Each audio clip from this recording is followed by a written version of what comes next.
Hi hello friends, welcome back to our channel flavour Samayal. நம்ம இந்த வீடியோவில் என்ன பார்க்க போகிறோம் பார்த்திங்கன்னா, ரொம்பவே சூப்பரான ஒரு வெஜ் புலாவ் தான் பார்க்க போகிறோம்.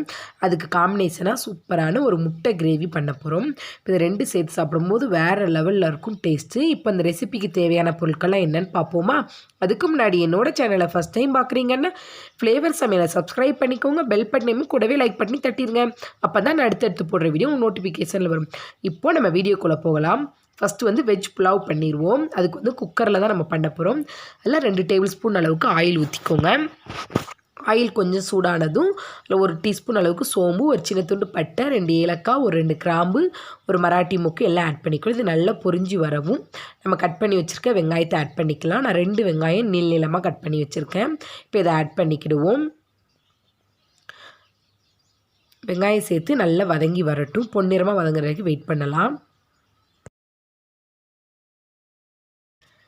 இப்போ பார்த்திங்கன்னா வெங்காயம் நல்லா வதங்கி ரெடியாகிருச்சு. அடுத்து இஞ்சி பூண்டு பேஸ்ட் ஆட் பண்ணிக்கலாம். இதோட பச்சை வாசனை பகுதியிலையும் நல்லா வதக்கி எடுத்துக்கிடுவோம்.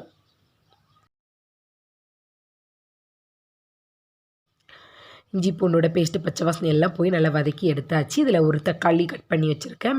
மிளகாய் ஒரு 5 ஒரு 6 பச்சை மிளகாய் நான் எடுத்து வச்சுருக்கேன். காரத்துக்கு நம்ம மிளகாய் மட்டும்தான் ஆட் பண்ணுறோம், வேறு எதுவுமே ஆட் பண்ணல. அதனால் சின்ன மிளகாய் காரம் அதிகமாக இருக்கனால ஒரு 6 பச்சை மிளகாய் ஆட் பண்ணுறேன். இப்போ வெங்காயம் தக்காளி எல்லாம் நல்லா வதங்கி வரவும் புதினாவும் மல்லிச்செடியும் ஆட் பண்ணியிருக்கேன். புதினா நிறையவே எடுத்துக்கோங்க. அப்போ தான் வெஜ் புலாவில் ரொம்பவே சூப்பராக வாசமாக இருக்கும். இப்போ வெங்காயம் தக்காளி புதினா மல்லிச்செடி எல்லாத்தையும் நல்லா வதக்கியாச்சு. இப்போது காய்கறிகள் ஆட் பண்ணுறோம். நான் இன்றைக்கி என்னென்ன காய்கறிகள் எடுத்திருக்கேன்னு பார்த்தீங்கன்னா, கேரட், உருளைக்கிழங்கு, பீன்ஸ் எடுத்திருக்கேன். நீங்கள் இதில் பச்சை பட்டாணி கூட ஆட் பண்ணிக்கலாம், அதுவும் ரொம்பவே சூப்பராக இருக்கும். இப்போ இது எல்லாத்தையும் சேர்த்து இதையும் எண்ணெயிலே வதக்கி எடுத்துக்கிடுவோம்.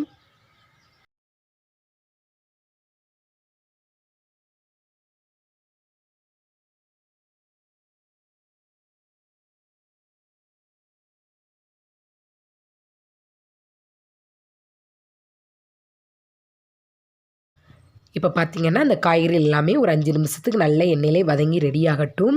அதுக்குள்ளேயும் நம்ம அரிசி ஊற வச்சதை நல்லா க்ளீன் பண்ணி எடுத்து வச்சுக்கிடுவோம். இதில் பார்த்திங்கன்னா நான் 1.5 கப் அளவுக்கு பாசுமதி ரைஸை ஒரு 1/2 அன் ஹவர் தண்ணியில் ஊற வச்சு வச்சுருக்கேன். இப்போ இதை நல்லா கழுவி எடுத்துட்டு தண்ணியெல்லாம் நல்லா வடிகட்டி எடுத்துக்கலாம். இப்போ பார்த்திங்கன்னா காய்கறிகள் நல்லா வதங்கி ரெடி ஆகிருச்சு. நம்ம ஊற வச்ச அரிசியை இதோடு ஆட் பண்ணிக்கிடுவோம். இப்போ இது எல்லாத்தையும் ஒன்று சேர்ந்த அளவுக்கு நல்லா அரிசி உடையாமல் நல்லா கிளறி விட்டுக்கலாம்.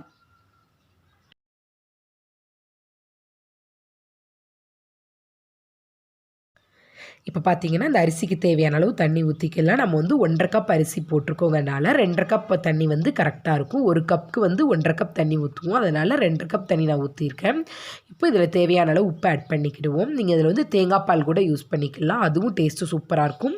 நாளைக்கு நார்மல் தண்ணி தான் ஊற்றி ரெடி பண்ணுறேன். இதுவும் டேஸ்ட் வேறு லெவலில் இருக்கும். குழந்தைங்களுக்கு ரொம்பவே பிடிச்சதுன்னு சொல்லலாம்.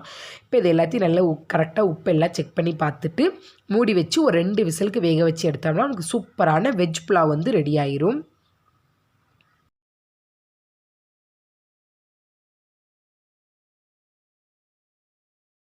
இப்போ பார்த்தீங்கன்னா ஒரு 2 விசில் ஆயிடுச்சு. நல்ல ஏர் நல்லா ரிலீஸ் ஆயிடுச்சு. இப்போ ஓப்பன் பண்ணி பார்க்கலாம்.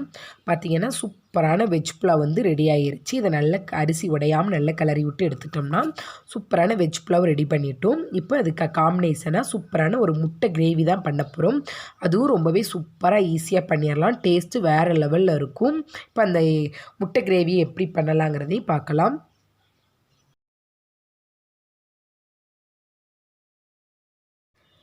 ஃபஸ்ட்டு பார்த்திங்கன்னா ஒரு கடாய் வச்சுக்கிடுவோம். அதில் 1 டேபிள் ஸ்பூன் அளவுக்கு நான் ஆயில் ஊற்றிருக்கேன். அதில் பார்த்திங்கன்னா ஒரு 10 போல் சின்ன வெங்காயம், ஒரு சின்ன துண்டு இஞ்சி, ஒரு 5-6 பல் பூண்டு, ஒரு தக்காளி கட் பண்ணி வச்சுருக்கேன். இப்போ இதை எல்லாத்தையும் எண்ணெயில் சேர்த்து நல்லா வதக்கி எடுத்துக்கிடுவோம்.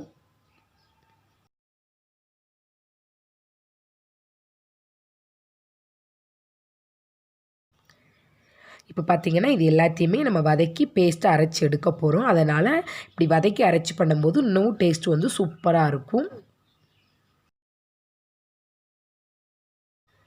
இப்போ பார்த்திங்கன்னா இது எல்லாமே நல்லா வதங்கி ரெடி ஆகிருச்சு. இதை தனியாக வேறு ஒரு பிளேட்டுக்கு எடுத்து நல்லா ஆற வச்சு அரைச்சி எடுத்து வச்சுக்கிடுவோம். கொஞ்சமாக தண்ணி ஊற்றி நல்லா வலுவலுன்னு பேஸ்ட்டாக அரைச்சி எடுத்துக்கோங்க.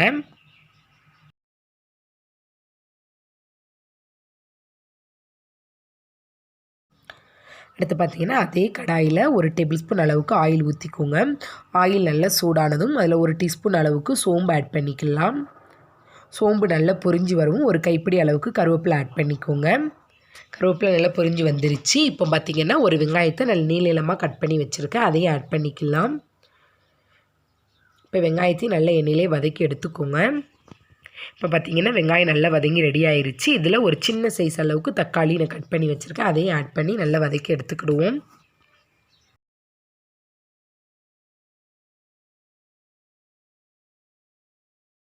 இப்போ பார்த்திங்கன்னா வெங்காயம் தக்காளி எல்லாமே நல்லா வதங்கி ரெடி ஆயிடுச்சு. இப்போ மசால் பொருட்கள்லாம் ஆட் பண்ணிக்கிடுவோம். 1/4 டீஸ்பூன் அளவுக்கு மஞ்சள் தூள் ஆட் பண்ணிக்கோங்க. 1 டீஸ்பூன் அளவுக்கு மிளகாய் தூள் ஆட் பண்ணிக்கலாம். அடுத்து பார்த்திங்கன்னா ஒரு 2 ஸ்பூன் அளவுக்கு குழம்பு தூள் ஆட் பண்ணுறேன். நீங்கள் எந்த குழம்பு தூள் யூஸ் பண்ணுறீங்களோ அதை ஆட் பண்ணிக்கோங்க. இப்போ இதையும் எண்ணெயிலே சேர்த்து ஒன்றா சேர்த்து நல்லா வதக்கி எடுத்துக்கிடுவோம். இப்போ பார்த்திங்கன்னா எண்ணெயிலே நல்லா வதக்கியாச்சு. இதில் கொஞ்சமாக தண்ணி ஊற்றி இதை நல்ல ஒரு கிரேவி பதத்துக்கு கொதிக்க வச்சு ஒரு 2 நிமிஷம் கொதிக்க வச்சு எடுத்துக்கலாம்.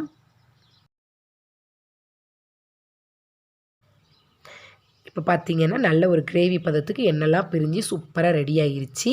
இப்போ பார்த்திங்கன்னா நம்ம அரைச்சி வச்ச பேஸ்ட்டை இதோடு ஆட் பண்ணிக்கிடுவோம். பார்த்திங்கன்னா இந்த அளவுக்கு நல்லா வலுவலுன்னு பேஸ்ட்டை அரைச்சி எடுத்துக்கோங்க. இப்போ இதை ஆட் பண்ணிக்கலாம். இப்போ இதையும் நல்ல மசாலாவோடு சேர்ந்து நல்லா மிக்ஸ் பண்ணி நல்லா கிளறி விட்டுக்கிடுவோம்.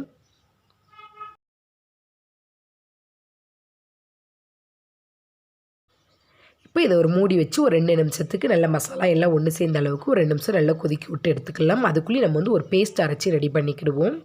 அதில் பார்த்திங்கன்னா ஒரு 1/4 கப் அளவு போல் தேங்காய் நான் எடுத்துருக்கேன், அதை ஆட் பண்ணிக்கலாம். அடுத்து பார்த்திங்கன்னா 1 டீஸ்பூன் அளவுக்கு சோம்பு ஆட் பண்ணிக்கோங்க. அடுத்து 1 டீஸ்பூன் அளவுக்கு சீரகம் எடுத்துக்கலாம். அப்புறம் பார்த்திங்கன்னா ஒரு 2 சின்ன துண்டு கிராம்பு எடுத்துக்கோங்க. அடுத்து 2 ஏலக்காய். அப்புறம் பார்த்திங்கன்னா ஒரு 4 முந்திரி பருப்பு எடுத்துக்கிடுவோம். முந்திரி பருப்பு சேர்க்கும்போது இன்னும் கொஞ்சம் க்ரீமியாக கிடைக்கும், அதனால தான் நான் முந்திரி பருப்பு ஆட் பண்ணுறேன். இப்போ இதையும் நல்லா கொஞ்சமாக தண்ணி ஊற்றி வலுவலுன்னு பேஸ்ட்டாக அரைச்சி எடுத்து வச்சுக்கிடுவோம். இப்போ பார்த்திங்கன்னா இந்த பேஸ்ட்டையும் நல்ல வலுவலுன்னு அரைச்சி எடுத்து வச்சாச்சு. இப்போ பார்த்திங்கன்னா நல்ல எல்லாம் ஒன்று சேர்ந்து நல்ல கிரேவி எல்லாம் ஒன்று சேர்ந்து நல்ல எண்ணெய்லாம் பிரிஞ்சு வந்திருக்கு. இப்போ இதோடு நம்ம அரைச்சி வச்சுருக்க தேங்காய் விழுது ஆட் பண்ணிக்கலாம். இப்போ இதோடு ஆட் பண்ணிவிட்டு இந்த குழம்புக்கு தேவையான அளவு தண்ணி இதோட ஊற்றிக்கிடுவோம்.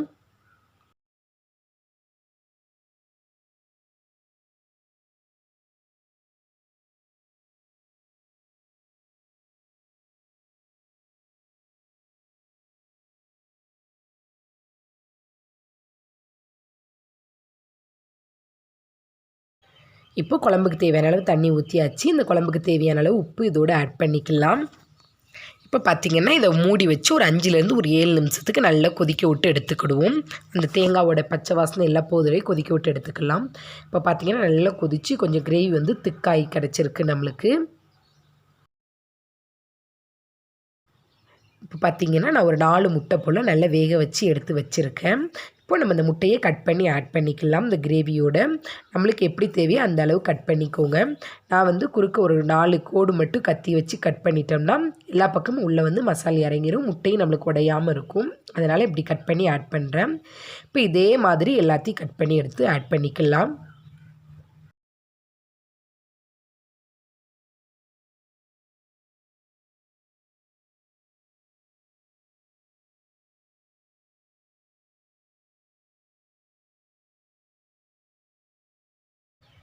இப்போ பார்த்திங்கன்னா இது எல்லாத்தையும் ஒன்று சேர்ந்து நல்லா கலந்து விட்டு ஒரு 3லேருந்து ஒரு 4 நிமிஷத்துக்கு நல்ல முட்டையை வந்து மசாலாவோட மிக்ஸ் பண்ணி விட்டு கொதிக்க விடுவோம். அப்படிங்கும்போது நம்மளுக்கு முட்டைக்குள்ளே நல்ல மசாலெல்லாம் இறங்கி ரொம்பவே சூப்பரான முட்டை கிரேவி வந்து நம்மளுக்கு ரெடி ஆயிரும். இப்போ மூடி வச்சு ஒரு 3 நிமிஷம் கழித்து பார்க்கலாம். இப்போ பார்த்திங்கன்னா நமக்கு சூப்பரான முட்டை கிரேவி வந்து ரெடி ஆயிடுச்சு. பார்க்கும்போதே தெரியும் நல்ல எண்ணெய்லாம் நல்லா பிரிஞ்சு ரொம்பவே சூப்பராக ரெடி ஆயிடுச்சு. இந்த கிரேவி பார்த்திங்கன்னா சப்பாத்தி தோசை எல்லாத்தோடு சேர்ந்து சாப்பிடும் ரொம்பவே சூப்பராக இருக்கும். நம்மளுக்கு வந்து வெஜ் புலாவ் வந்து கொஞ்சம் மைல்டான டேஸ்ட்டாக இருக்கும். அதோடு இப்படி கொஞ்சம் காரசாரமான எக் கிரேவி வச்சு சாப்பிடும்போது ரொம்பவே சூப்பராக இருக்கும். இப்போ பார்த்திங்கன்னா ஃப்ரெண்ட்ஸ் நம்ம ரொம்பவே சூப்பரான வெஜ் புலாவ் பண்ணிட்டோம். அடுத்து பார்த்திங்கன்னா முட்டை கிரேவியும் பண்ணியாச்சு. இந்த ரெசிபி பார்த்திங்கன்னா குழந்தைங்களோட லஞ்ச் பேக் கூட பேக் பண்ணி கொடுக்கலாம், ரொம்பவே சூப்பராக இருக்கும். காரம் கம்மியாக போட்டு முட்டை கிரேவி கொஞ்சம் காரசாரமாக இருக்கும்போது 2 சேர்ந்து சாப்பிடும்போது ரொம்பவே சூப்பராக இருந்துச்சு. அதுக்கப்புறம் பார்த்திங்கன்னா கொஞ்சமாக ஆனியன் ரைத்தாவும் வச்சுக்கலாம். இது எல்லாம் சேர்ந்து சாப்பிடும்போது டேஸ்ட் வேறு லெவலில் இருந்துச்சு ஃப்ரெண்ட்ஸ். கண்டிப்பாக நீங்கள் எல்லாருமே இந்த ரெசிபியை செஞ்சு பார்த்து சாப்பிட்டுட்டு எப்படி இருக்குன்னு கமெண்ட் பண்ணுங்கள். இந்த வீடியோ உங்களுக்கு ரொம்ப பிடிச்சிருந்துச்சின்னா உங்கள் ஃப்ரெண்ட்ஸ் அண்ட் ஃபேமிலியோட ஷேர் பண்ணிக்கோங்க. மறக்காமல் ஃப்ளேவர் சமையலை சப்ஸ்கிரைப் பண்ணிக்கோங்க. Thank you friends. இந்த வீடியோவை கடைசி வரை பார்த்ததுக்கு ரொம்ப நன்றி. மீண்டும் ஒரு வீடியோவில் சந்திப்போம்.